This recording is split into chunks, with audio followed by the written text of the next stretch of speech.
الصلاة والسلام عليك يا رسول الله.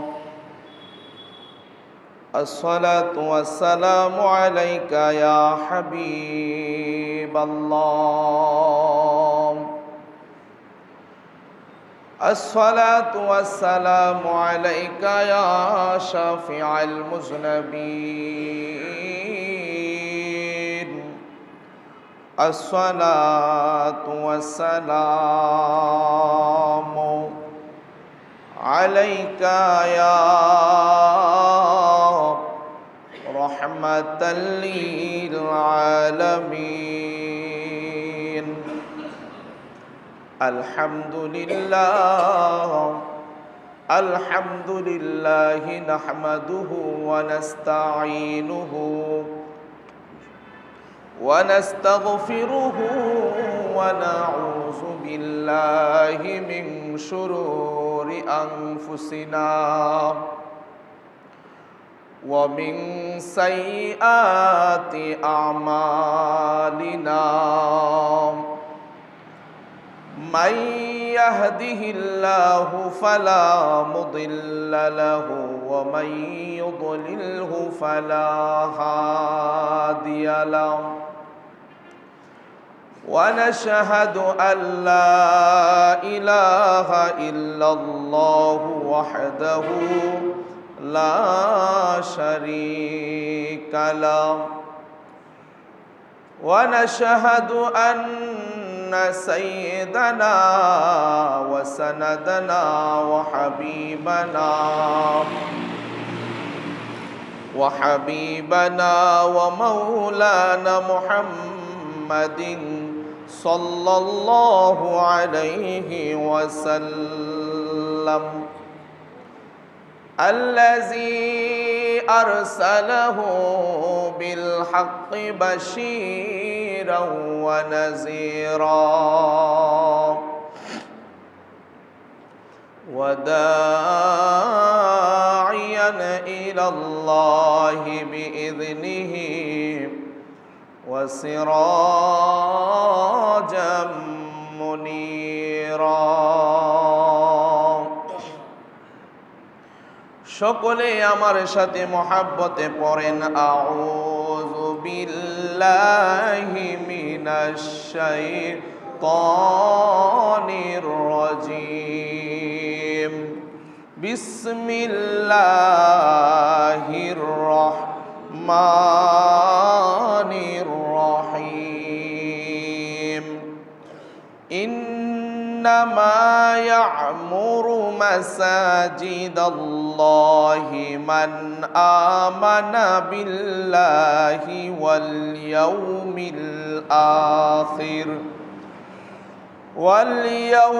الآخر وأقام الصلاة وآتى الزكاة ولم يخش إلا الله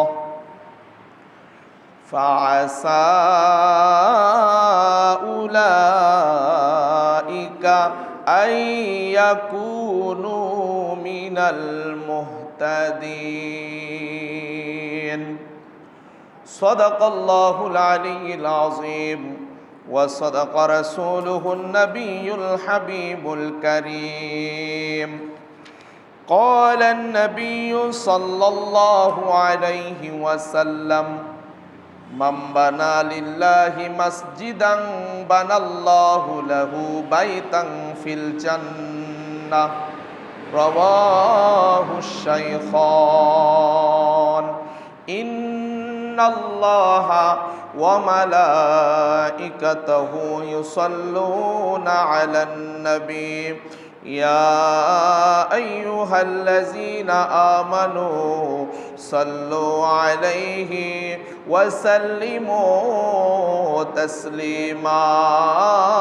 اللهم صل على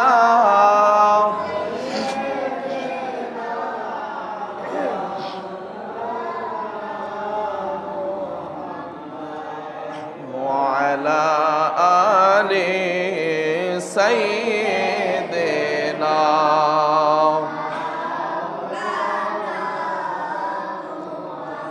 আর মোহাব্বতে মায়ের সুরে পড়ে আল্লাহুম্মা সাল্লি আলা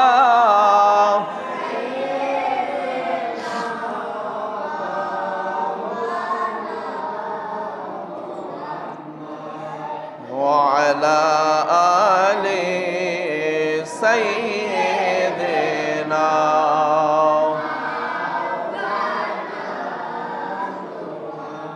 এই দুনিয়া পরে থাকবে আমরা একদিন থাকব না সবাই মোদের ভুলে যাবে নবী গো আপনি ভুলেন না আল্লাহুম্মা সাল্লি আলা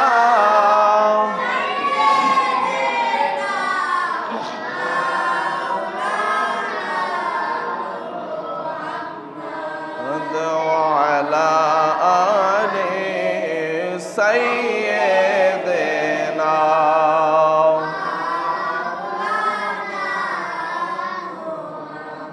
এই দুনিয়ার আমরা সবাই কবর দেশের প্যাসেঞ্জার কেউ বা আগে কেউ বা পরে যাইতে হবে গুরের পার আল্লাহুম্মা সাল্লি আলা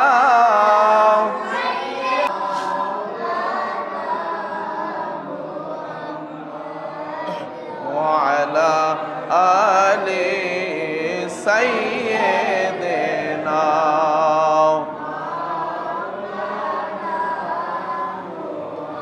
لا إله إلا الله لا إله إلا الله لا إله لا إله إلا الله لا إله حسبي ربي جل الله ما في قلبي غير الله نور محمد صلى الله لا إله إلا لا إله إلا الله لا إله إلا لا إله إلا الله محمد رسول الله صلى الله عليه وسلم الله الله الله الله الله الله الله الله الله الله الله الله الله الله الله الله ক্ষমা কইরা দাও গো আল্লাহ জীবনের গুনাহ আল্লাহ আল্লাহ আল্লাহ আল্লাহ ক্ষমা কইরা দাও গো আল্লাহ জীবনের গুনাহ আল্লাহ আল্লাহ গুনার বোঝা মাথায় লইয়া আসলাম মসজিদে গো আল্লাহ আসলাম মসজিদে দয়া কইরা মাফ কইরা দাও নবীজির খাতিরে আল্লাহ আল্লাহ আল্লাহ আল্লাহ জবান খুলে আল্লাহ আল্লাহ আল্লাহ গুনার বোঝা মাথায় লইয়া আসলাম জিকিরে গো আল্লাহ আসলাম মসজিদে দয়া কইরা মাফ কইরা দাও নবীজির খাতিরে আল্লাহ আল্লাহ আল্লাহ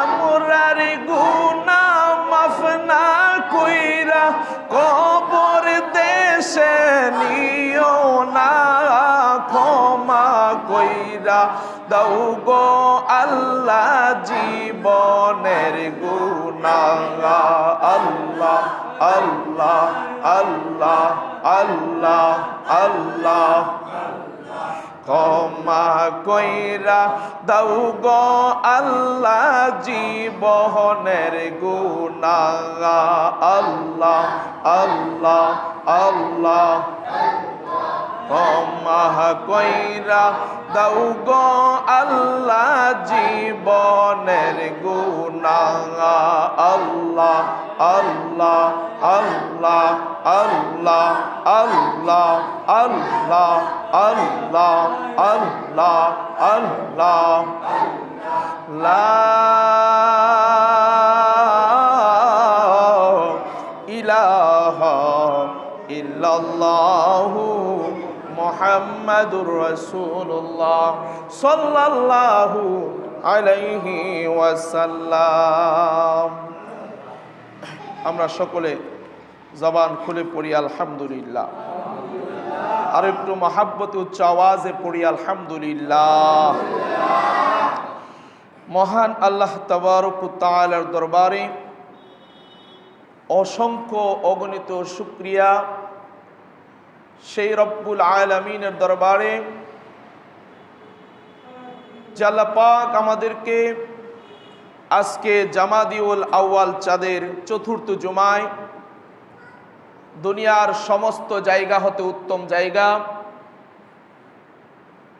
সমস্ত ভালো জায়গা হতে ভালো জায়গা, শ্রেষ্ঠ জায়গায় আল্লাহ তাআলা আজকে জুমার দিন জুমার নামাজের উদ্দেশ্যে মসজিদে আসার বসার এবং প্রিয় নবী সাল্লাল্লাহু আলাইহি ওয়াসাল্লামের উপর দুরূদ শরীফ এবং আল্লাহ পাকের উপরে জিকির টুকুন করা আমাদেরকে তৌফিক করে দিয়েছেন। এজন্য সেই রব্বুল আলামিনের দরবারে সকলে শুকরিয়াতান আদায় করি, জবান খুলে পড়ি আলহামদুলিল্লাহ। তারই সাথে সাথে যিনি হায়াতুন নবী, রহমাতুল লিল আলামিন নবী, গায়েবের খবর দেনেওয়ালা নূর নবী, সাইয়্যিদুল মুরসালিন, খাতামুন নবিয়্যিন, সেই রহমাতুল লিল আলামিন নবীজির উম্মত হিসাবে আল্লাহ তাআলা আমাদেরকে শ্রেষ্ঠ নবীর আখিরি উম্মত হিসাবে আল্লাহ তাআলা আমাকে আপনাকে আমাদের সকলকে কবুল করেছেন। এজন্য আরো একবার জবানটা খুলে পড়ি আলহামদুলিল্লাহ। বাবাজিরা আমার, আল্লাহ পাকের পক্ষ হইতে বান্দার জন্য যে হাদায়াত আসে এটা হচ্ছে অনেক বড় একটি নিয়ামত, ঠিক না বে ঠিক? আল্লাহ পাক যাকে চায় তাকে সম্মানিত করতে পারে, আবার যাকে চায় তাকে অসম্মানীয় করাইতে পারে। ইজ্জতের মালিক, সকল কিছু সব কিছুর মালিককে আল্লাহ, সব কিছুর মালিক আল্লাহ। এখানে কোনো দ্বিতীয় কোনো রব কেউ যদি বলে আছে তাহলে তার ঈমান থাকবে না। আল্লাহ পাক আমাদেরকে এমনভাবে দুনিয়াতে সৃষ্টি করেছেন, এত সুন্দরভাবে আমাদেরকে সৃষ্টি করেছেন। অন্য অন্য মাখলুক আল্লাহ যে সৃষ্টি করেছেন 18,000 আমরা জানি, সকল মাখলুকের চাইতে আমাদেরকে আশরাফুল মাখলুকাত হিসাবে, শ্রেষ্ঠ জাতি হিসাবে আল্লাহ তাআলা কবুল করেছেন। সবাই বলেন আমিন। আমাদের কাছে সব কিছু পোষ মানে, ঠিক না বেঠিক? যদিও আমরা মানুষটা ছোট, এত বড় হাতির উপরে উঠে কিন্তু হাতিটাকে কন্ট্রোল করা যায়। কথা বলেন ঠিক না বেঠিক? আবার দেখি বাঘ, রয়্যাল বেঙ্গল টাইগার, সেটাকেও মানুষ পুশ করে ফেলে। কথা বলেন ঠিক না বেঠিক? সাধারণ পাখি, ওই পাখিকে পর্যন্ত মানুষ পুশ করে ফেলে। মানুষের জন্য যা কিছু আল্লাহ বানিয়েছেন সব কিছু বান্দার খেদমতের জন্য। বলেন সুবহানাল্লাহ। বান্দার উপকারের জন্য। তো এইগুলো হচ্ছে বান্দার চলার জন্য একটি নিয়ামত, একটি বরকত, একটি মাধ্যম চলার জন্য, কিছু আমাদের সহযোগিতা দৈনন্দিন জীবনে চালানোর জন্য, জীবনটাকে বাস্তবায়ন করার জন্য, কিভাবে চলবো, কিভাবে পরকাল পাবো, কিভাবে আল্লাহকে পাবো, আমাদেরকে সব দিক দিয়ে এগুলো সহযোগিতা করে। যত নিয়ামত আল্লাহ আমাদেরকে দান করেছে। কথা বলেন ঠিক না বেঠিক? বাবাজিরা আমার, রসুল পাকের মহাব্বত হচ্ছে শ্রেষ্ঠ মহাব্বত। রসুল পাকের কে কেউ যদি ঘৃণা করে তাহলে তার ঈমান থাকে না। রসুলকে যারা ভালোবাসে তারাই হচ্ছে ঈমানদার। এই কারণে আমার রসুল বলেন, আলা লা ঈমানা লিমাল্লা মুহাব্বাত আলা। যার অন্তরে রসুল পাকের মহাব্বত নাই তার ঈমান নাই। কথা বুঝতে পারছেন তো? রসুল পাকের মহাব্বত হচ্ছে আমাদের ঈমানের মূল শর্ত। যেমন আল্লাহ তাআলা পবিত্র কোরআনুল কারীমের মধ্যে এক টুকরো আয়াতের মধ্যে বলেছেন, ওয়া মিনান নাসি মাই ইয়াকুলু আমান্না বিল্লাহি ওয়া বিল ইয়াউমিল আখিরি ওয়া মা হুম বিমুমিনিন। সুবহানাল্লাহ পড়েন। আল্লাহ রাব্বুল আলামিন বলেন, মানুষের মধ্যে এমন কিছু মানুষ আছে, ওয়া মিনান নাসি, এমন কিছু মানুষ আছে, মাইয়াকুলু আমান্না, তারা বলে আমরা আল্লাহর উপরে ঈমান এনেছি, বিল্লাহি ওয়া বিল ইয়াউমিল আখিরি, আখিরাতের উপরে ঈমান এনেছি। আল্লাহ বলতেছেন ওয়া মা হুম বিমুমিনিন, তারা পরকালের উপরে ঈমান আনছে, আল্লাহর উপরে ঈমান আনছে, কিন্তু তারা ঈমানদার নয়, তারা হইল বেঈমান। বলেন না সুবহানাল্লাহ। বলবেন হুজুর এটা আবার কোন কথা? পরকালের উপরে ঈমান আনছে, আল্লাহর উপরে ঈমান আনছে, তারা আবার বেঈমান, আল্লাহ এই কথা ঘোষণা করে। কেন? যারা পরকালকে বিশ্বাস করে, যারা আল্লাহকে বিশ্বাস করে, পাশাপাশি যদি রসুলুল্লাহকে বিশ্বাস না করে তাহলে সে বেঈমান। ঠিক না বেঠিক? আল্লাহ এবং আখিরাতকে বিশ্বাসের পাশাপাশি রসুলকে মানতে হবে, ঈমান মানতে হবে। রসুল হচ্ছে আমাদের শরীয়ত, রসুল হচ্ছে আমাদের সর্বদিক দিয়ে আমাদেরকে পার করনেওয়ালা ব্যক্তি।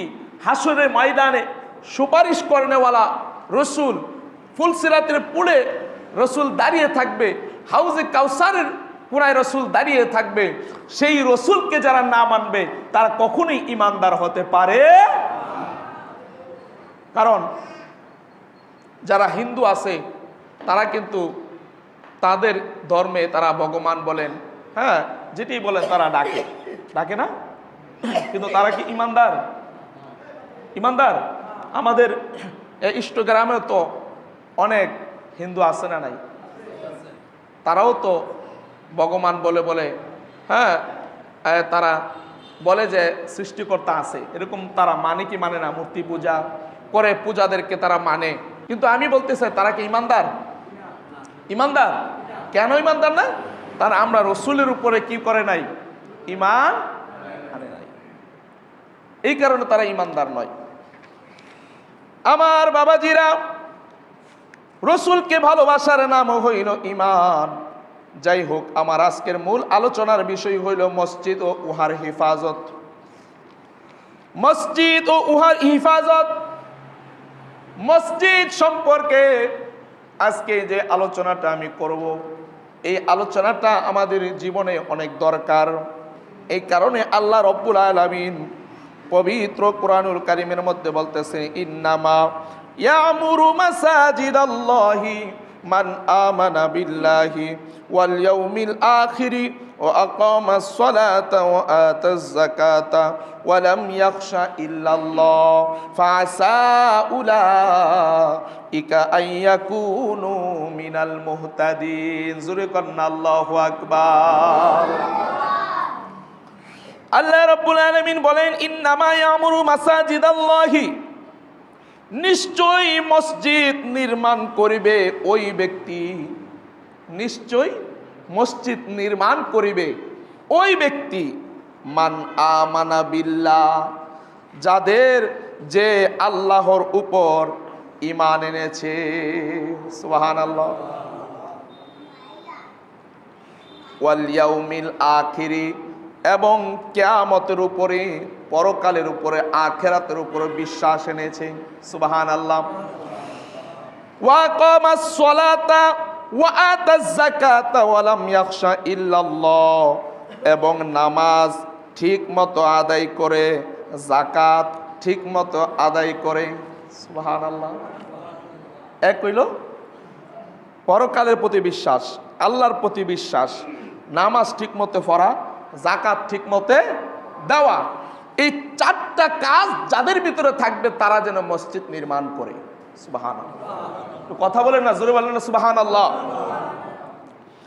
এরপরে বলি, ফাসা উলাইকা আইয়াকুনু মিনাল মুহতাদিন, আল্লাহ ব্যতীত আর কাহাকেও তারা, অন্য কাউকে তারা ভয় করে না, তারা শুধু আল্লাহকেই ভয় করে। এবং এই ব্যক্তিগণে সৎ পথ প্রাপ্ত হয়। সুবহানাল্লাহ। সৎ পথ প্রাপ্ত হবে, তারাই সঠিক রাস্তা পাবে, তারাই সঠিকভাবে আল্লাহর জান্নাত পাবে। জোরে বলেন সুবহানাল্লাহ। আল্লাহ বলেন, মসজিদ নির্মাণ তারা করবে যারা আল্লাহর উপরে ঈমান আনে, পরকালের প্রতি ঈমান আনে, যারা নামাজ ঠিক মতো পড়ে এবং যাকাত ঠিক মতো দেয়। কি বুঝলেন? যারা নামাজ ঠিক মতে পড়ে এবং যারা যাকাত ঠিক মতে দেয়, তারা যেন মসজিদ নির্মাণ করে। তার মানে কি, তা যে বেটা নামাজ পড়ে না হে বেটা মসজিদের দায়িত্ব পালন করতে পারবো? কথা কনা গেলে করতে পারবো? তারা মসজিদ নির্মাণ করতে পারবো? যারা ঠিক মতো যাকাত দেয় না তারা মসজিদ নির্মাণ করতে পারবো? তারাই তো গার্থির মধ্যে পড়ে আছে, তারা মসজিদ বানাইবো কিভাবে? কথা বলে ঠিক না বেঠিক? তারাই তো আল্লাহর কাছে হিসাবের কাঠগড়ায় ধরা পড়ে আছে, তারা কিভাবে মসজিদ বানায়া দুনিয়ার মধ্যে ভালো মানুষ সাজবো?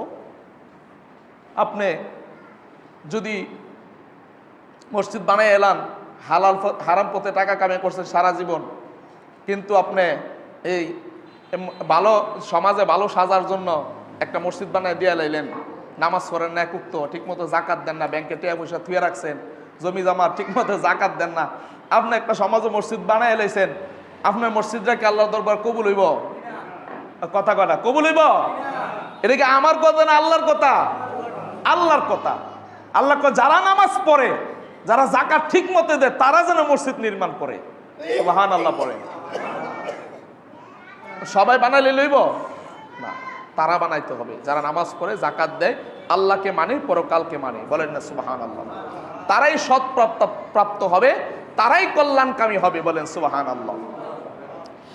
এবার আসুন, যারা দুনিয়ার জমিনে মসজিদ নির্মাণ করে, আল্লাহ রাব্বুল আলামিনের হাবিব বলতেছেন, ক্বালান নবী সাল্লাল্লাহু আলাইহি ওয়াসাল্লাম, মান বানা লিল্লাহি মাসজিদান বানাল্লাহু লাহু বাইতান ফিল জান্নাহ, রাওয়াহুল বুখারী। জোরে বলেন আল্লাহু আকবার। রাসূল বলেন, যারা দুনিয়ার জমিনে একটি মসজিদ ঘর নির্মাণ করিয়াছে, আল্লাহ তাআলা তাহার জন্য বেহেশতে একখানা ঘর নির্মাণ করিয়াছে। যারা দুনিয়াতে মসজিদ নির্মাণ করে, এখন আমরা যদি মসজিদে জায়গা দেই, সবকিছু ঠিক রেখা, নামাজ ঠিক রেখা, যাকাত ঠিক রেখা, আমরা যদি সৎ নিয়তে মসজিদে 1 শতক জায়গা দেই, 10 শতক জায়গা দেই একটা মসজিদের জন্য, আল্লাহ কি আপনার জন্য জান্নাতে একটা ঘর বানিয়ে দিবে না? জোরে বলেন, দিবে না? জায়গা দেওয়া মানেই তো মসজিদ করা। কথা বলেন ঠিক না বেঠিক? এইগুলো কোনো সময় যদি আপনাদের সমাজে চান্স আসে, কাজে লাগাই লাইবেন, দেখবেন যে এটার উসিলায় জান্নাতে ঘর বানায় রাখবো আপনার লেগা। আপনার জন্য যদি জান্নাত ঘর বানায় রাখে, আপনার কি আল্লাহ জাহান্নামও দিব? কথা বলেন, জাহান্নামও দিব? ওই ঘরটা তো আপনার জন্যই বানাইছে, সেখানে আপনাকেই দাখিল করতে, আপনাকেই উপস্থিত করবে, ওই জায়গায় আপনাকেই আল্লাহ তাআলা যাওয়ার তৌফিক দিবে। বলেন সুবহানাল্লাহ। তারপরে আসুন, আল্লাহ রব্বুল আলামিনের হাবিব বলেন, দুনিয়ার মধ্যে দুইটা জায়গাকে, ভালো একটা এবং মন্দ জায়গা, দুইটা জায়গাকে নির্ধারিত করা হয়েছে। অকাল আলাইহিস সালামু শাররুল বিকাই আসওয়াকুহা ওয়া খায়রুল বিকাআতি মাসাজিদুহা, রাওয়াহু ইবনু হাব্বান। জোরে কন্না আল্লাহু আকবার। দুনিয়ার মধ্যে উত্তম জায়গা হইল মসজিদ, আর খারাপ জায়গা হইল বাজার। ঠিক না বে ঠিক? উত্তম জায়গা কি? উত্তম জায়গা কি? মসজিদ। আর সবচেয়ে নিকৃষ্ট খারাপ জায়গা হইল বাজার। আচ্ছা, আপনারাই বলেন তো, এখনো মানুষ কি মসজিদে বেশি সময় দেয় না বাজারও বেশি সময় দেয়? কোথায়?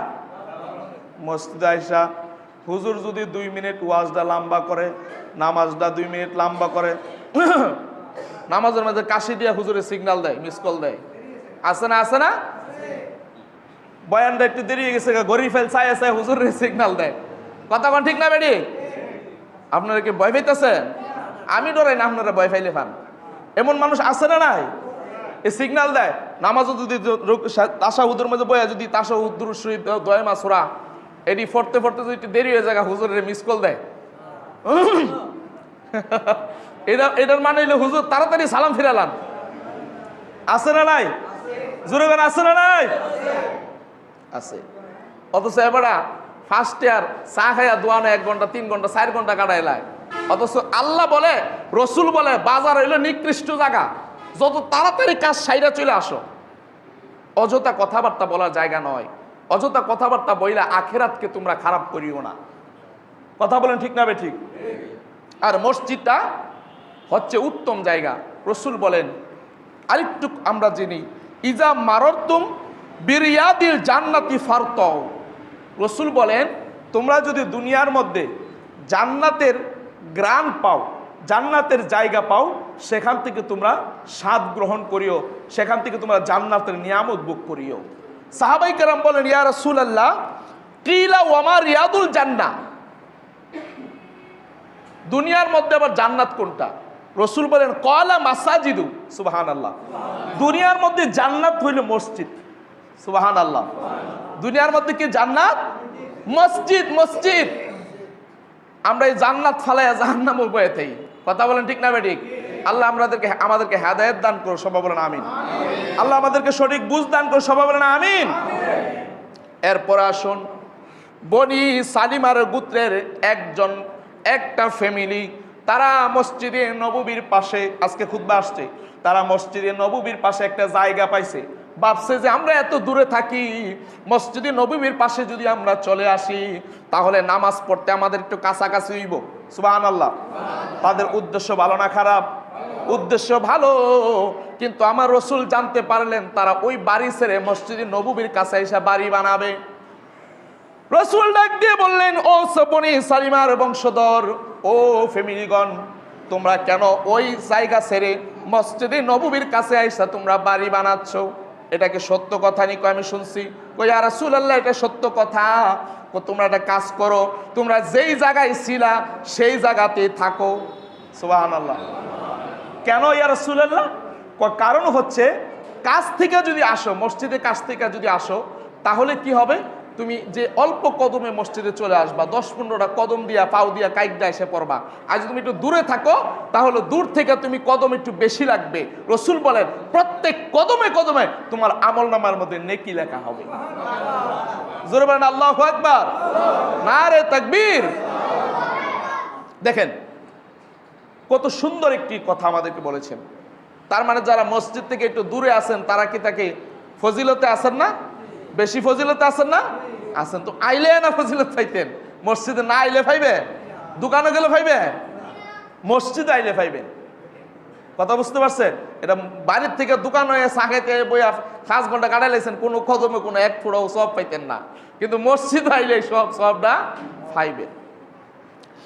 তারপরে আসুন, আমার রসুল বলতেছেন, আজকের খুতবার মধ্যে এসেছে, আমাদের মসজিদের মধ্যে লেখা আসেনি দুনিয়াবি কথা বলা হারাম, লেখা আসেনি? কথা বলেন না, লেখা আসেনি? মসজিদের মধ্যে লেখা আছে দুনিয়াবি কথাবার্তা বলা হারাম, নিষেধ। সেই সম্পর্কে আজকে হাদিস এসেছে। আল্লাহর হাবিব সাল্লাল্লাহু আলাইহি ওয়াসাল্লাম বলতেছেন, বাইহাকি শরীফের মধ্যে আসছে, ওয়ানিন নবী আলাইহিস সালাম ইয়াতি আলান নাসি জামাউ ইয়াকুনু হাদিসুহুম ফি মাসাজিদিহিম ফি আমরি দুনিয়াহুম ফালা তুজালিসুহুম ফালাইসা ইলাইহিম ফালাইসা লিল্লাহি ফিহিম হাজাহ। রাওয়াহুল বাইহাকি। জোরে কন্না আল্লাহু আকবার। রাসূল সাল্লাল্লাহু আলাইহি সাল্লাম বলেন, এমন একটি যুগ আসিতেছে যখন লোকগণ মসজিদের বসিয়া পার্থিব কথাবার্তা আলোচনা করিতে থাকিবে। এটা কি চলে না? না চলে? চলেনি? চলে না? শুধু আপনার এই মসজিদও না, সবখানেই চলে। আমি আলহামদুলিল্লাহ প্রায় 12-13 বছরের উপরে ধরে ইমামতি করি। যখন দাড়ি উঠছে না, আমার মসজিদের মুয়াজ্জিনের দাড়ি উঠলি, আমার দাড়ি নেই। কথা বলছেন নেই? এক বিটে দাওয়াত দিতে আসিরা, মুয়াজ্জিনটা দাওয়াত দিয়ে আসিরা কই ইমাম সাহেবরে লইয়া যায়, অথচ না মুয়াজ্জিনটা কইতাছে ইমাম সাহেব ভাবছে, আর আমার মুয়াজ্জিন ভাবে কইতাছে মুয়াজ্জিনটা লই আমরা ভাই দাওয়াতে যাই। মুয়াজ্জিনে কয়, চাচি আমার তো দাওয়াত দিতেছেন না, আমি হচ্ছে মুয়াজ্জিন আর আমরা হুজুর হইছে বেটা। কথা বলছেন না? এই সময় থেকেই তো ইমামতি করি, তো আমরা তো অনেক মসজিদে ইমামতি করছি, দেখছি যে এইরকম ভাবে মসজিদে দুনিয়াবি কথাবার্তা কি হয়, চলে। এই কারণে রসুল বলতেছেন, কথা শেষ করে দিচ্ছি, পার্থিব কথাবার্তা আলোচনা করিতে থাকিবে। রসুল বলেন, তোমরা তাহাদের সহিত বসিও না। একজন দুইজন কথা কইতাছে, মনে করেন দুইজন এনে কথা কইতাছে, দুইজন, তোমরা তার কাছে যায় বইও না। তুমি যদি তার কাছে যায় বসো, তার লোক কথা কইতে, তুমিও তার মতো হয়ে যায় বাগা। কথা বুঝতে পারছেন? এই কারণে রসুল বলতেছেন, ফালা তুজালিসুহুম ফালাইসা লিল্লাহি ফিহিম হাজা। যারা এইভাবে কথাবার্তা বলে তাহাদের সাথে তোমরা বসিও না, এবং তাহাদের দ্বারা আল্লাহর কোনো প্রয়োজন নাই। কথা বুঝতে পারছেন? নেই? কত বড় কথা বলছে, যে যারা এইভাবে মসজিদে বসে দুনিয়াবি কথাবার্তা বলে তাদের কাছে তোমরা বইসো না, এবং তারার দ্বারা যারা কথা কইতেছে বয়ে বইয়া, তারার দ্বারা আল্লাহর কোনো প্রয়োজন নাই, আল্লাহর কোনো উপকৃত হয় না, আল্লাহর কোনো কিছু দরকার নাই। তারা কত রাগ! আল্লাহর মসজিদে আইসা যদি আমরা দুনিয়াবি কথাবার্তা বলি, দয়া করে এটা বন্ধ রাখার চেষ্টা করেন। এটা একটা কিয়ামতের আলামত। কথা বলেন ঠিক না বেঠিক? আরেকটি হাদিস শেষ করলে আজকে খুতবার আলোচনা, মূল আলোচনা শেষ। অকাল নবী আলাইহিস সালাতু ওয়াস সালাম, মান আকালা মিন হাযিহি শাজারাতি মুনতিনাহি ফালা ইয়াকরুবান্না মাসজিদান ফাইন্নাল মালাইকাতা ইয়াতাআজ্জা মিম্মা ইয়াতাআজ্জা মিনহুল ইনসু। রাওয়াহুল মুসলিম। রাসূল পাক সাল্লাল্লাহু আলাইহি সাল্লাম বলেন, যারা এমন কিছু নেশা করে যেটার কারণে দুর্গন্ধ ছড়ায়, ওই দুর্গন্ধ নেশা নিয়ে যেন তারা মসজিদে না আসে। আসে না? আসে না? সিগারেট খাইতেছে, বিড়ি খাইতেছে, তামাক খাইতেছে, এইগুলো খাইয়া তারা ভালো করে পরিষ্কার কুলি না করে ওই মসজিদে আইসা পড়তেছে। এবার লগে দাঁড়াইলে ইজ্জত থাকে না। কথা কোন ঠিক না বেঠিক? এমন মানুষ আসেনি? একজন যে বেড়া বিড়ি সিগারেট খায় না, দুর্গন্ধ পছন্দ করে না, এইভাবে তার লগে দাঁড়াইলো, কিন্তু বেড়া সহ্য করতে পারতেছে না। রসুল কয়, মানুষ যেভাবে সহ্য করতে পারে না, ফেরেশতাগণ এইভাবে সহ্য করতে পারে না। বলেন সুবহানাল্লাহ। মসজিদের মধ্যে ফেরেশতা সব সময় থাকে। তারপরে মসজিদের মধ্যে অনেক নামাজি থাকে, আপনার মাধ্যমে যেন অন্য একজন কষ্ট না পায়। এই কারণে রসুল বলেছেন, তারা যেন এইভাবে দুর্গন্ধযুক্ত খাবার ভক্ষণ করে, দুর্গন্ধ জিনিস নিয়ে যেন তারা মসজিদের মধ্যে প্রবেশ না করে, যেন পরিষ্কার হইয়া, তার মানে কি, তার মানে খাইয়া পরিষ্কার হইয়া আইতেন কইছে, এটা না খাওয়াটাই কি উত্তম। চেষ্টা করবেন, আল্লাহ যেন কবুল করে সবাই। আমিন। এটা হচ্ছে মসজিদের হেফাজত নিয়ে আমি আজকের আলোচনাটা করলাম। আল্লাহ তাআলা যেন আমাদেরকে বুঝার তৌফিক দান করে সবাই বলেন আমিন। আরো জোরে বলেন আমিন। মসজিদে আসলে সওয়াব বেশি না কম? বেশি। মসজিদে আসলে দুনিয়াবি কথাবার্তা বলা কি বন্ধ করতে হবে। দুর্গন্ধযুক্ত খাবার ব্যবহার করে মসজিদে আসা যাবে না। তারপরে দূর থেকে মসজিদে এসে নামাজ পড়লে প্রত্যেক কদমে কদমে আমল নামে সওয়াব দান করা হয়। আর দুনিয়ার সবচাইতে উত্তম জায়গা মসজিদ, সবচাইতে নিকৃষ্ট জায়গা হলো বাজার। আর দুনিয়ার মধ্যে সবচাইতে ভালো জায়গা এই মসজিদ। যারা মসজিদমুখী বেশি বেশি হবে, আল্লাহর হাবিব বলেন তাদের জীবন থেকে আমল নামা থেকে গুনাহ মাফ করে দেওয়া হয়। আল্লাহ তাআলা যেন আমাদেরকে সঠিক বুঝ দান করে, সবাই বলেন আমিন। আরো জোরে বলেন আমিন। ওয়া আখিরু দাওয়ানা আলহামদুলিল্লাহি রাব্বিল আলামিন।